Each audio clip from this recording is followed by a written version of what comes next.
Hello, everyone. Welcome to the Perry Aiken channel as we are continuing our exploration of the LDS Truth Claims series with our next episode talking about Oliver Cowdery. The work on translation of the Book of Mormon had stalled after Martin Harris lost the 116 pages, but new life was breathed into the project when schoolteacher Oliver Cowdery offered to serve as Joseph Smith's scribe. The pair worked in earnest at a pace of roughly 5,000 words per day, and swiftly completed the work over just a few months, as low as 65 days by some claims. In the midst of that work, several revelations that would include sections of the Doctrine and Covenants were given, and the beginnings of what would be the priesthood structure of the new movement, of the new Mormonism movement, were established. The story of Mormonism and its rise from a small rural church to a massive multi-hundred billion-dollar empire is rife with individuals who just happen to be in the right spot at the right time. And without these people, we likely would not even be speaking of this movement at all. I have a hard time imagining that there would even be a Book of Mormon without Oliver Cowdery. If Martin Harris had not been there with the financial backing, then there wouldn't be a Book of Mormon either. And if Martin Harris was the financial backing, then Cowdery was the scholarly support that the project needed in order to succeed. When McDonald discusses the impeachment of Cowdery, he begins by defending Cowdery's character. And I believe this is a good place for him to start. Of the 11 formal witnesses to the Book of Mormon, to the Golden Plates, Cowdery is the one that I find the most respectable. David Whitmer was probably the most fun in terms of how many testimonies or statements that he gave. But Cowdery was the one who had the convictions that, for the most part, actually mattered to him. Cowdery was not perfect, and it is fair to wonder how much he can be relied upon to accurately communicate events respecting angels, plates without providence, and all other manner of supernatural happenings. At the very least, Cowdery's competency is better positioned than Martin Harris's. If Martin Harris is the most problematic of the three witnesses, Cowdery is probably the best for the apologetic or the believing case. McDonald and I are at least in general agreement that Cowdery is more competent than Harris. But I do believe that as McDonald's discussing this particular point in his own presentation, that he overplays his hand. Cowdery was a diviner with a penchant for superstition and credulity, not unlike Martin Harris, though certainly not to the same extreme. And this is nonetheless a factor that's going to compromise his judgment, potentially, with respect to supernatural claims. Furthermore, there is an implication in McDonald's assertion that Cowdery had the intellectual capacity to know whether he was being deceived, that smart and intellectual people are immune from the manipulation of frauds, conmen, and cult leaders. That is not a position that is at all supported by the evidence. It's in the point where we discuss bias, where McDonald and I really begin to diverge. McDonald argues from this retrospective perspective, where the facts of what happened are already set. However, bias affects a person in the moment, without the benefits of hindsight, without the benefits of retrospection. So while money may not have been a significant motivator of bias for Cowdery, power and perhaps fame were. Cowdery was the second elder, the first counselor in the first presidency, and ostensibly the heir apparent to headship over the church. Until his break with Joseph Smith over the Fanny-Alger affair, his power and acclaim among the saints was a definite biasing factor for Cowdery that would have to be considered in evaluating the reliability of his testimony. So what do we do of after his excommunication? There is a case to be made here that Cowdery lacked reasons to not expose the conspiracy, if there was a conspiracy. But I fail to see where there is evidence of Cowdery having reason to expose the conspiracy. Might it not be safer for him to simply distance himself from the movement altogether, pretend that he had nothing to do with it, hide his name from those conversations? Why deal with the twin challenges of denouncing a community that had once been his as much as it was Joseph's, while also facing challenges about why he had latched onto such a fraud, only to denounce it when it became convenient for him? McDonald makes a solid enough case for Cowdery being consistent in his statements over time, at least in terms of Cowdery's non-disavowal of his witness of the Book of Mormon. Overall, Cowdery is an excellent witness for McDonald's position. For the most part, I agree with McDonald in terms of Oliver's character and consistency. I do believe that McDonald plays far too much into stereotype when discussing Oliver's competency, though it is fair to say that Oliver is a much more competent witness than was Martin Harris. Where McDonald and I diverge is on the issue of bias. I contend that McDonald makes judgments on Cowdery's likely biases with the benefit of hindsight, where there is much greater nuance once we actually remove that benefit, that retrospection. In other words, if you place yourself in Oliver's shoes in 1838, perhaps you can start to see that maybe there are reasons why spitefully decrying the entire Mormon venture may not have been to his benefit. In arguing against critical efforts to impeach Cowdery's reliability, McDonald continues to assert that what he calls the mass hallucination and metallurgical fraud theory is self-contradictory with the conspiracy model. And this is where I really have to thank Colby Reddish and RFM for their recent episode talking about the Light and Truth letter. In that episode, they went on to explain how these two ideas are not actually in competition at all. Like I've been saying throughout this series, if you want to hear it really well articulated, I highly recommend that you go and listen to that episode of Radio Free Mormon if you have not already listened to it. They do a fantastic job in articulating this point that I've been trying to make, that these two theories of mass hallucination, metallurgical fraud, or conspiracy aren't at all at odds with each other, that these could be seen as tools in a toolbox for the construction of the Book of Mormon overall under a naturalistic model. Now, it may be that McDonald believes that the mass hallucination, metallurgical fraud theory would require constant surveillance. That's really not how movements like Mormonism, like these other charismatic movements, really function. I would suggest that McDonald look into other esoteric movements, especially those with this charismatic element that was such a foundational part of early Mormonism, to understand better how individuals in this sort of system can move from dupe to co-conspirator in the parlance that McDonald has been using. In defense of Cowdery, McDonald offers the following argument. First, Oliver Cowdery was part of a conspiracy with Joseph Smith. Premise 2, Oliver Cowdery rejects the church and his relationship with Joseph Smith for a decade. Premise 3, Oliver Cowdery had much to gain by denying his testimony, political office, more money, less ridicule. Premise 4, therefore, Oliver Cowdery has no reason to continue the conspiracy and has every incentive to admit deception. Premise 5, Oliver Cowdery never denies his testimony. Conclusion, therefore, Oliver Cowdery was not involved in a conspiracy. Now, credit where credit is due. The conclusion does reflect the first premise in a way that is much better done than was handled in the Martin Harris episode. Does the conclusion follow from the premises, though? I think actually that it might. This might just be a valid argument. And you can correct me down in the comments, but I do think that this one actually is valid. Validity is only part of the battle here. And what's more difficult is actually showing this argument to be sound. Remember, we are not justified in accepting the conclusion of an argument unless it is both valid and sound. And in order to be sound, the premises have to be true. So perhaps we should spend a second here talking about the structure of this argument. This argument first presents a premise that is meant to be sort of a counterfactual to what's established in the conclusion. The rest of the argument will proceed to establish this counterfactual case that once we disprove premise 1, we can then accept the conclusion that there wasn't this conspiracy. So let's go through these premises. Let's start with premise 2. Did Oliver Cowdery reject the church and his relationship with Joseph Smith for a decade? In a manner of speaking, certainly. But it would be difficult to establish that Cowdery had completely rid himself of any desire or wish to be a part of the community where he had once held such prominence. I am not prepared to call this premise false, though. I do find it tenuous. However, for the sake of argument, let's go ahead and grant it. On the next premise, that of Oliver having much to gain by denying his testimony, I'm just less willing to grant this point. In retrospect, Cowdery did lose an election and was reassigned from an editor position due to his connection to Mormonism. Once it was exposed, it is not clear that he would have won that election or been able to keep his job had he volunteered that information about his association with the Saints and denounced them.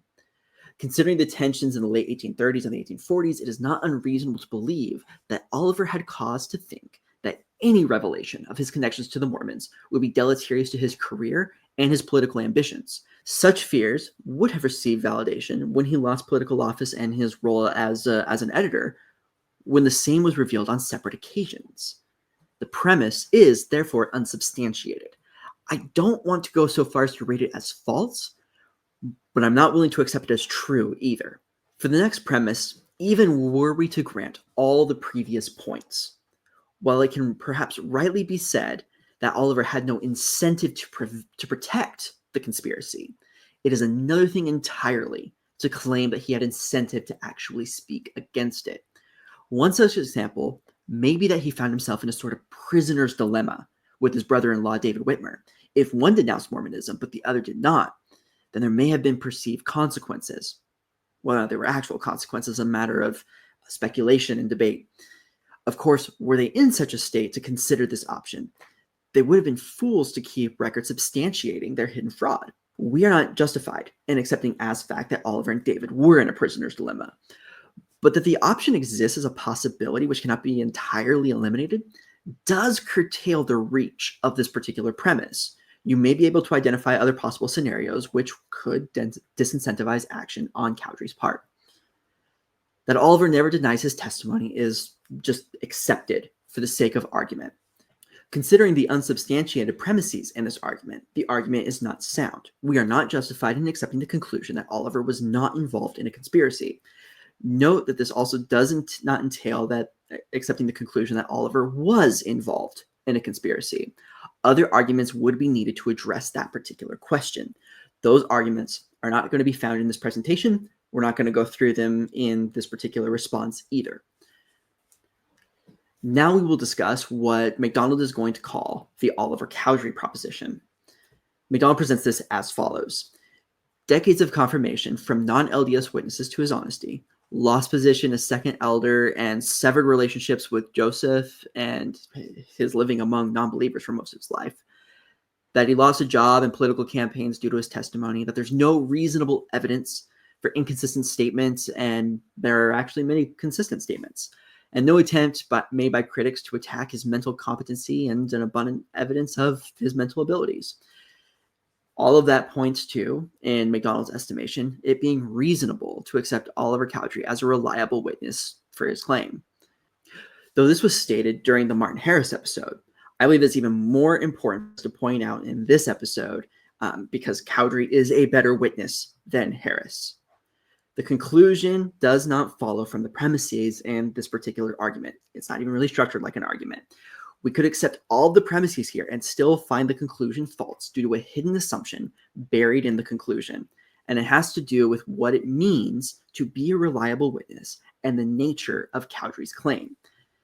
This implied assumption might read, the claim made by Oliver Cowdery is of a type which can be reliably discerned as true or false on the basis of witness testimony. Cowdery is a reliable witness of the truth of his claim. Therefore, the claim made by Oliver Cowdery can be reliably discerned as true. This implied argument, which I have endeavored to actually establish as a valid argument, is not sound because the first premise is false. Oliver Cowdery's claim is an extraordinary claim which requires extraordinary evidence. Such claims cannot be reliably established as true or false on the basis of witness testimony. This is like relying on witness testimonies to establish the manifesting power of the Virgin Mary in Fatima, Portugal in October of 1917. Remember when we discussed that back when we were talking about the informal witnesses? This is the reason why. McDonald wants to bring this assumption into the conclusion of his argument, but in so doing, it becomes clear that the argument is not valid because the conclusion does not follow from the premises. We can therefore reject the conclusion that it is reasonable to accept Oliver Cowdery as a reliable witness for his claim. We do not need to accept the negative, but we are not justified in accepting the positive claim. So let's go ahead and roll up the Cowdery proposition into the earlier arguments. Again, this is a part of this series that I love that McDonald just set this up this way. All right, let's go ahead and add it in. Argument 1 now reads this way.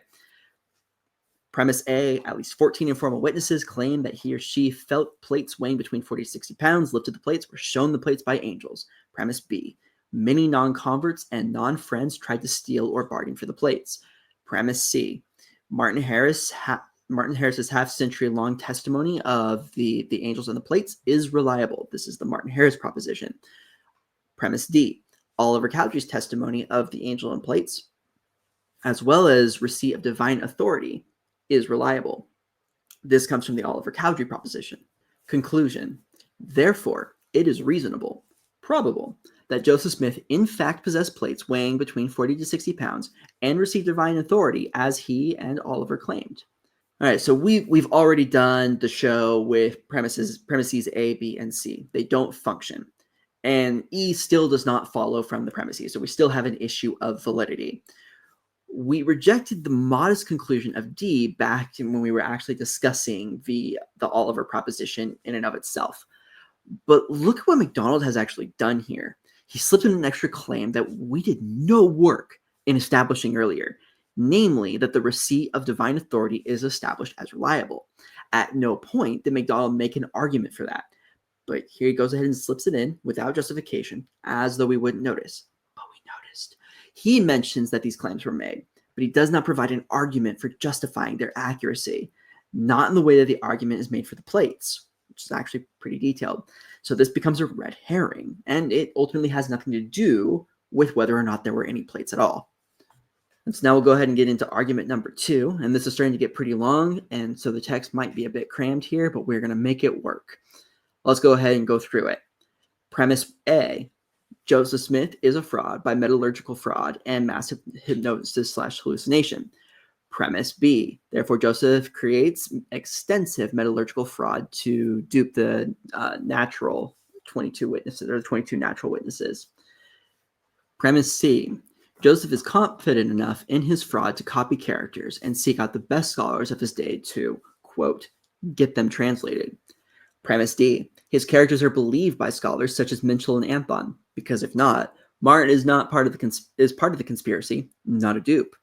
Premise E, he induces mass, at least 10 people, hallucination of plates, sword, spectacles, and angels that extend months all throughout the dictation of the Book of Mormon, and into places where he was not present, and in some cases for people he had not met. Premise F, he induces identical visions/hallucinations of an angel and the voice of God for Martin Harris apart from David Whitmer and Oliver Cowdery. Premise G, the hallucination is so effective for Martin Harris that it endures for nearly half a century despite no relationship and much ridicule. Premise H, Joseph Smith induces visions of John the Baptist laying hands on himself and Oliver Cowdery, a smart and respected lawyer. Premise I, Joseph Smith induces visions of Peter, James, and John laying hands on himself and Oliver Cowdery.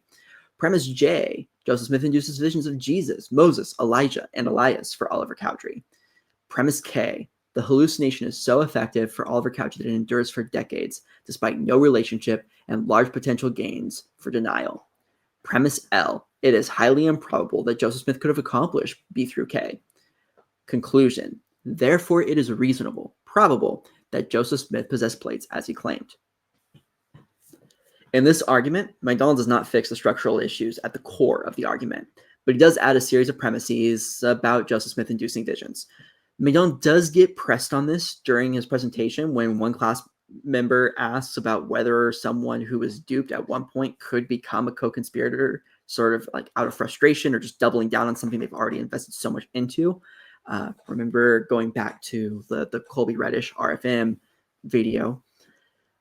Apparently unaware of how fraud schemes actually work in reality, McDonald tries to argue that such would be possible but unlikely.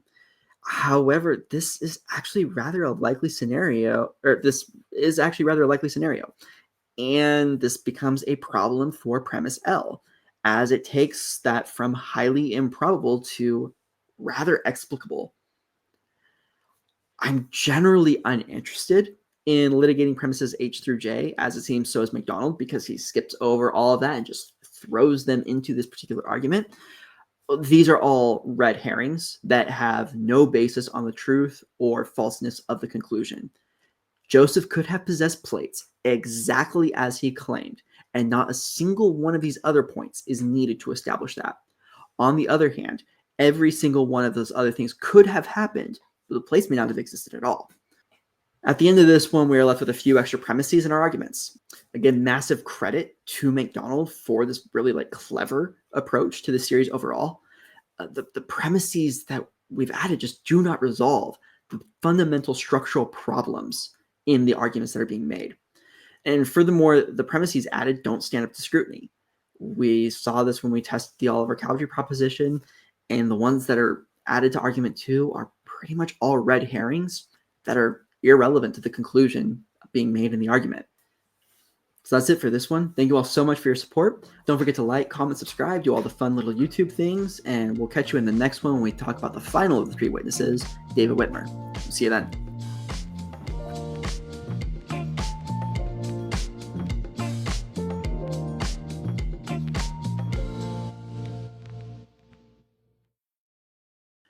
True as well, or it would be found.